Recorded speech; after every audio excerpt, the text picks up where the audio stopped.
Hey guys, this video today, is going to be a very interesting video. Actually, I think it's going to be a fun video to talk about. The topic is forgotten gems in wrestling. Now, what do I mean exactly? Well, I'll give you a brief story. Last night I was watching the Wrestling Roundtable on YouTube, and they were talking about forgotten gems, matches that are really good, but yet nobody really talks about them that much. So this video is sort of a response video to their topic, because there are some that I do want to talk about that are really good matches that probably a lot of you should check out, in my opinion, on YouTube or whatever video place you watch. Probably most of you YouTube. But anyway, there are probably like 10,000 matches I could come up with on a single piece of paper that would be considered forgotten gems, but fortunately YouTube only has a 30-minute time limit, so I'm not going to be talking about 10,000 matches. But there are going to be a couple of that I do talk about that I really, really enjoyed that gets overlooked, in my opinion, as matches that are just fantastic that a lot of people don't talk about. So why don't I dive right into it? When I first saw this video, the very first match that I thought of was an awesome tag team match from 1992, and I can't believe this is almost the 20th anniversary of this. It was a Clash of the Champions. It was June of '92, and this is the one where they have the tournament to crown you NWA World Tag Team Champions. And to be honest, this is one of my favorite wrestling cards of all time. I don't quite remember what number this is of Clash of the Champions. I want to say it's 19, but I could be wrong. And I mean, this is a fantastic show. I mean, you've got Nikita Koloff and Ricky Steamboat against Joe and Dean Malenko. You got Dustin Rhodes and Barry Windham against Arn Anderson and Bobby Eaton. You see Dr. Death, Steve Williams, and Terry Gordy twice in one night. First they squash an Australian tag team, no offense, and then they wrestled the Steiner Brothers, which is a good match. And really, there are some good tag team matches on this show. But my favorite match of that entire night, and one that really gets overlooked, Jushin Thunder Liger and Brian Pillman against Beef Wellington and Chris Benoit. Now, unfortunately, 20 years later, 3 of the 4 men in the match are dead. But this match is such a good match to show, I think personally, not only for the light heavyweight, junior heavyweight style of wrestling, but also for tag team style of wrestling. As you get, these 4 guys together, you got Liger and Pillman, who, were rivals at the end of 91, early 92. And then you have Benoit and Wellington, who are both from Canada. And Benoit's wrestled Liger in the past. Wellington is the strongest of the 4. And it's just an absolute fantastic match. And, great commentary as well with Jim Ross and Jesse Ventura. It's just a very, very good tag team match. And this should have been the match, in my opinion, now that I look back on it almost 20 years later. This should have been the match that gives Benoit a job in WCW in 1992, instead of him waiting 3 years to get a full-time job in 1995. It's just a very good match, very entertaining. The crowd's into it. It is such a fantastic match. It's a fantastic tag match. And, probably my favorite match of that entire tournament. Another match I do want to talk about from WCW, Great American Bash, 1989. Widely considered as one of the greatest pay-per-views of all time, and I can't disagree with it. It is a very, very good pay-per-view. I mean, look what you got on there. Ric Flair and Terry Funk, the first time Flair wrestles since Terry Funk gave him the pile driver through the table. You got Lex Luger versus Ricky Steamboat for the U.S. title. You got the War Games. You got Jim Cornette and Paul E. Dangerously in a tuxedo match. But then you have this very good match. And it would be a series of matches for like 10 years. Sting and the Great Muta for the TV title in 1989. This was just a hot match. The fans, the crowd was just into this one right from the get-go. And, you know, this is Muta's first opportunity at a title in the U.S., and Sting is a hot commodity. You know, he's on the up and up. He's, like, he is, at this point, maybe the second or third babyface for WCW at the time. And this is just a very good match, and it shows how good these two guys can go together. Although it has a controversial finish, but that doesn't take away from such a very good match, a very good, solid match between two guys who weren't even in their prime yet. That's how good a match it was. Okay, now I want to talk about ECW. Now, once again, I have two matches on this one as well. I'm not going to say, you know, these promotions have two matches, but they're just matches that I'm thinking of. First one I want to talk about, Masato Tanaka and Mike Awesome for the ECW title. This aired New Year's Eve 1999. This was, in a way, technically, the last wrestling match shown on TV for the 20th century. Now, these two guys, you know, in 1999 were having a lot of good matches. And even the match at the original One Night Stand was a fantastic match. But this particular match, I think, gets overlooked for the fact that Masato Tanaka at that time was ECW champion, and Mike Awesome was trying to get the belt back. And it does get looked over because it was on New Year's Eve. It was on the last day of the 20th century.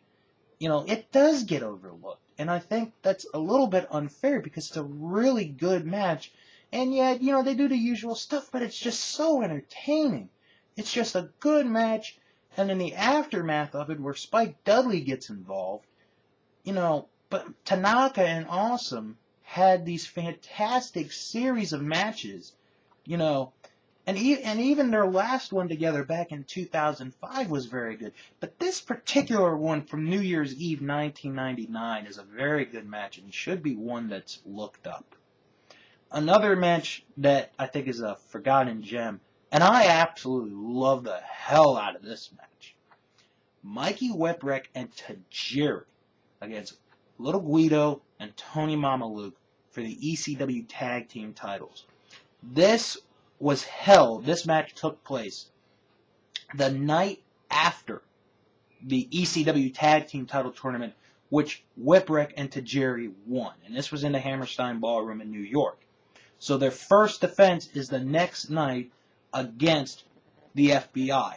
And this is just a very good, hard-hitting match. I remember watching this when it was on TNN back in 2000.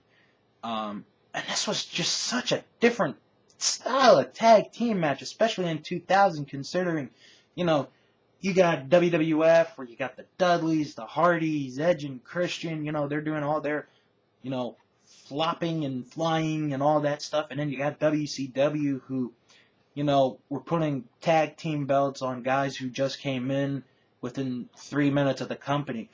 This was such a different match for me, watching it as a 15-year-old. And this is still a very good match, in my opinion. There's a very good sequence towards the middle of the match where Whipwreck and Tajiri just kicked the absolute crap out of Little Guido. And I'm sitting there, and it's just unbelievable how Guido was taking those kicks. And it is absolutely amazing.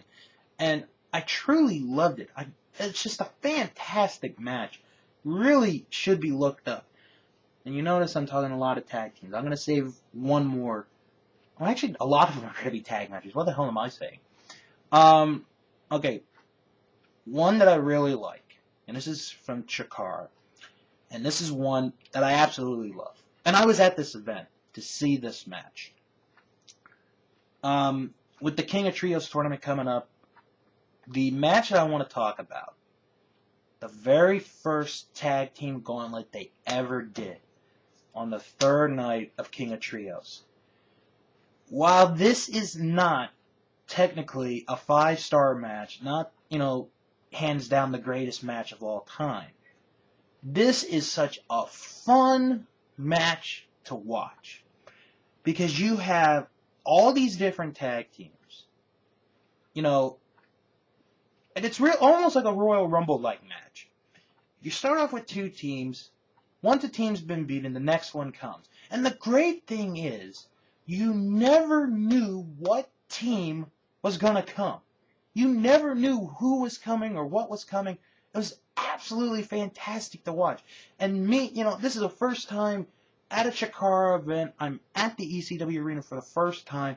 The match goes almost an hour, but you don't feel like this is an hour-long match because it's so fun to watch. And you got all these different tag teams. You got Cheech and Cloudy. You got the Tomasellis. You've got Joey Ryan and Excalibur. You got Larry Sweeney and Sharecropper, Mitch Ryder and Robbie Ellis. You've got all these great tag teams, coming in.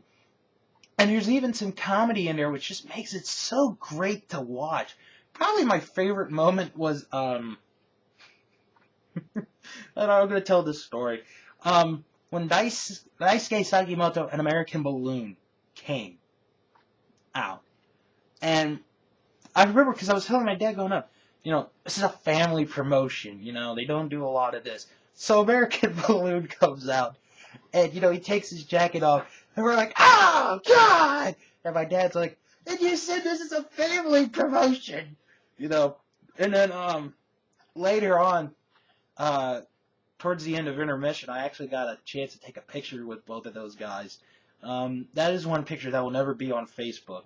So, you could just imagine in your mind, if you remember Daisuke, Sakimoto and American Balloon, that picture. But it was just a fun, fantastic match to watch. I absolutely love it. Alright, and finally I'm going to get to WWE. And I'm sure I'm going to be doing more of these in the near future, because, there are just so many good matches. Actually, I got 2 more, then I'm going to be done. First one, one of my all-time favorite tag team matches. The British Bulldogs against the Hart Foundation. Yes, everybody's got a favorite one. My favorite one of those, and it's actually on the Hart Family DVD, but I first saw this on the Hart Foundation videotape. They had a match in the Boston Garden, November, I want to say it's November, 1986. So this is a couple months before the Harts win the tag titles. And it's the last match of the night, and this is a match that goes on after Roddy Piper against Magnificent Morocco and Ricky Steamboat against Randy Savage. And these 2 teams put on such a good, dramatic match for the people that are left in the Boston Garden. And it's so great, and, the Harts do everything possible that they can to win the belts. It's fantastic. I mean, especially the end, because the referee gets knocked out. Bret Hart's the legal man, and I think it's Dynamite as well. Neidhart gives Dynamite a clothesline. He puts Bret over. He, tries to get the referee to wake up. Referee does the slow count. 1, 2, and then he kicks out. And, the fans are left there popping, and Lord Alfred Hayes is going crazy. This is probably the best commentated match Lord Alfred Hayes ever does, by the way. And then, while the referee is still down, Neidhart goes back in the ring, gives Dynamite a power slam, puts Hart back on top. Referee gets himself together, does the pin again. 1, 2, and then he kicks out. And then while Neidhart comes in the ring to get the referee, Here comes Davey Boy, rolls him up in a victory roll, and the referee counts him 3, and Neidhart's the illegal man in the ring. It's such a fun match to watch, and then especially the aftermath is very good to watch. Unfortunately, I don't think that is on the DVD. That should have been on the DVD, because it is fun to watch. And finally, really one of my all-time favorite WrestleMania matches. Ultimate Warrior versus Macho King Randy Savage, WrestleMania 7, the career-ending match. And I'm sure some of you are saying, well, why would you put this in here? Well, and I thought about that too, but I'm going to give you 2 reasons why. Number 1, this is the WrestleMania following Hogan and Warrior, where they had, in my opinion, one of the 5 greatest main events in WrestleMania history. And if you think about it, 2 baby faces facing each other at the time. Really odd, very rare. You never think of it. So that's number 1. And number 2, this is after the first Persian Gulf War, and, the whole angle with Hogan and Sergeant Slaughter going for the belt. Slaughter the turncoat, sympathizing with Iraq. Hogan trying to get the belt back, the real American. And then here you got Warrior and Savage, who 5 months earlier was the title program.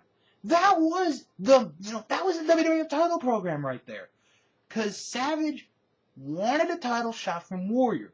Sherry slaps Warrior 3 times, and Savage is, at the Royal Rumble in 91, Savage is like, Sergeant Slaughter has already said, if he wins the belt, I get a shot at the title. And now I'm going to see if Ultimate Warrior, says that, gives me his word. And Warrior says no. So Savage comes out, costs Warrior the belt. And if you think about it, this storyline from September of 1990 to the time of WrestleMania 7 could very easily be argued that it was the biggest storyline in the WWF going into WrestleMania, bigger than Hogan and Slaughter. So, it's a career-ending match. Really never been seen before in WWF. It's WrestleMania. Makes that even bigger. Los Angeles. LA's got a great history with wrestling. Then comes the twist. Elizabeth is in the building. We all know the story by now. But the match is so good. It's really a very good match.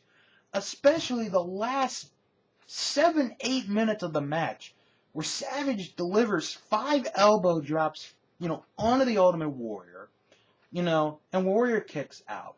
Then the Warrior does his finishing move. Savage kicks out, and then Warrior's like, is this my destiny? And he's talking to his guys, and the referee's like, look, if you get count out, you're out. And the ring announcers are saying, if he does this, he's out of here. It's such a great story to tell.